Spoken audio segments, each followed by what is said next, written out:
Cutting-edge research in Oklahoma is testing the effectiveness of a new treatment for traumatic brain injuries. It's called hyperbaric oxygen therapy.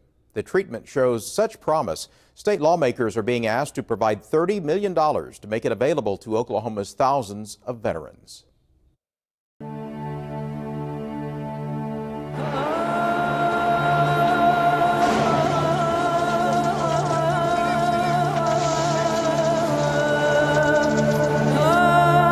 During the wars in Iraq and Afghanistan, videos posted by insurgents show how they targeted American troops with improvised explosive devices. We were in a Humvee and it got hit by an ID, and it hit it so hard it blew us off the road and blew out all the tires on the vehicle. State Representative John Bennett served in the Marines in Afghanistan in '05 and '06. He experienced firsthand how IED blasts can kill, maim, and cause traumatic brain injuries. And with the new equipment and everything they have in the military nowadays, you could get blown up without receiving a mark on the outside. But damage inside the head from an IED or any explosion can be just as devastating as a gaping wound. Traumatic brain injuries may or may not show up on a brain scan. They can result in post-concussive syndrome, causing severe headaches, or contribute to post-traumatic stress disorder. For Bennett, symptoms of traumatic brain injury, TBI for short, started with severe headaches. And well, when we got back, I started noticing I was forgetting things, my temper changed, I was really irritable, I wasn't sleeping, my eyes were real sensitive to the light, things like that. It was really devastating to my relationship with my wife and my kids because of all the changes that were going on. Bennett sought medical help, but what doctors said only deepened his despair. You have a brain injury. I said, okay. I said, well, how do you fix that? He said, well, that's the bad news. You can't. And it was absolutely devastating.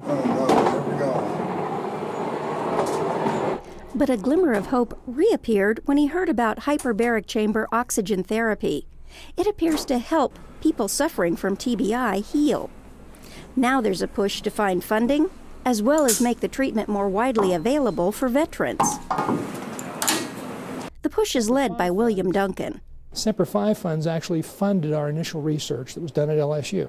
39% reduction in post-concussive syndrome, that's the headaches that you heard John Bennett talk about earlier, photophobia, sleeplessness, and cognitive malaise.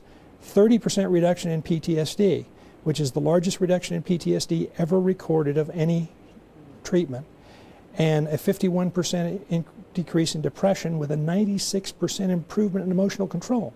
Hyperbaric treatment for TBI, PTSD, and post-concussive syndrome involves breathing 100% oxygen under increased atmospheric pressure in a hyperbaric chamber for about an hour a day. Once this little light turns green, that means there is pressure inside the tank. Patients being studied to evaluate its effectiveness receive up to 80 treatments. I wasn't in the chamber maybe 10 minutes and the headache went away, which was just amazing to me because normally I'd have to go hide in a completely dark room and take a whole bunch of medicine that the VA give me. So that really intrigued me and it really gave me hope. Now Representative Bennett is sponsoring a measure to appropriate $30 million to staff and install hyperbaric chambers at the state's 7 veteran centers. He wants to make the treatments easily accessible for Oklahoma veterans. The measure easily passed the House and is under consideration by the Senate, which met in joint session with the House this week to honor veterans. $30 million is a big expenditure, but it's a very tiny cost when we talk about how many people are being affected by this and how we can repair it with that amount of money in a very short period of time. The bill has the support of retired Major General Rita Aragon, Oklahoma's Secretary of Military and Veterans Affairs. The VA tells us that we have over 17,000 diagnosed cases of TBI in the state of Oklahoma alone. And so we want very much to begin as aggressively as possible to make treatment available. Right now, the VA does not make that treatment available anywhere in the United States.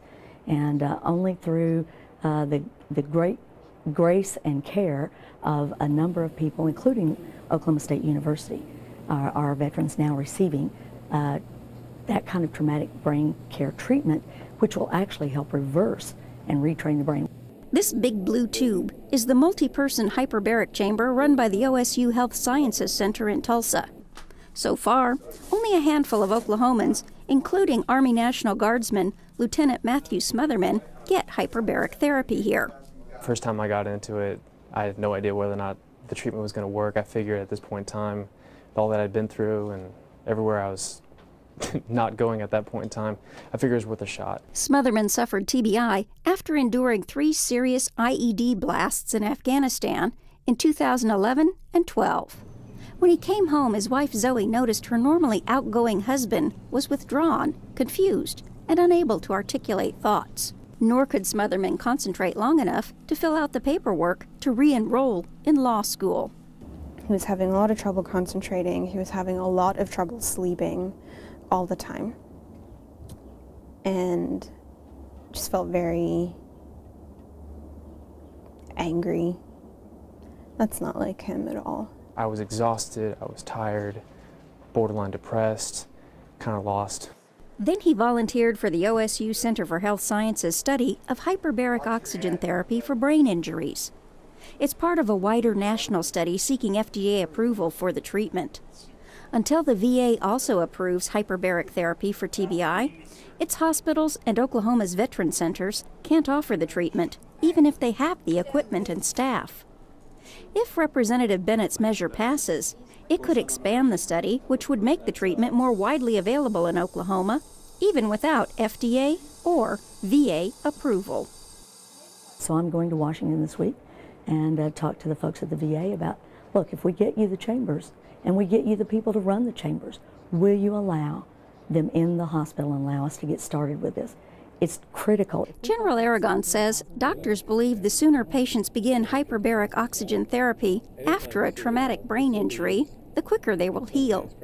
Lieutenant Smotherman has completed 64 treatments. It's been night and day.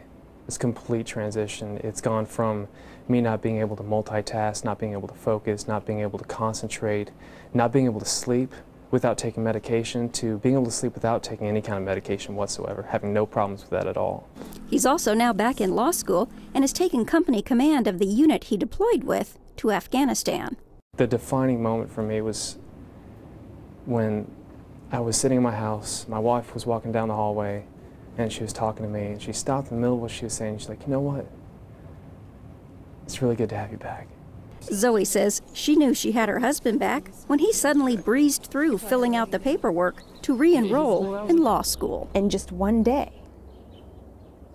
several weeks into the hyperbaric treatment, he woke up and felt able to use his natural initiative to go and get all of these things done. Like that. It was all taken care of.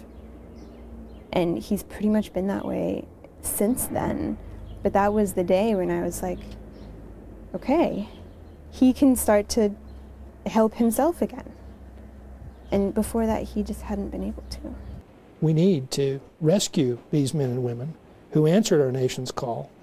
And right now we have about 25,000 of them unemployed. And the program we're working, we're actually going to be able to put about 22,000 of those back to work. Researchers at OSU say such promising outcomes are potentially possible. However, they also caution it's still early in the study of the effectiveness, and especially the long-term effectiveness, of hyperbaric oxygen therapy for TBI. But so far, anecdotal results show the treatment to be very promising for war veterans trying to return to a normal life.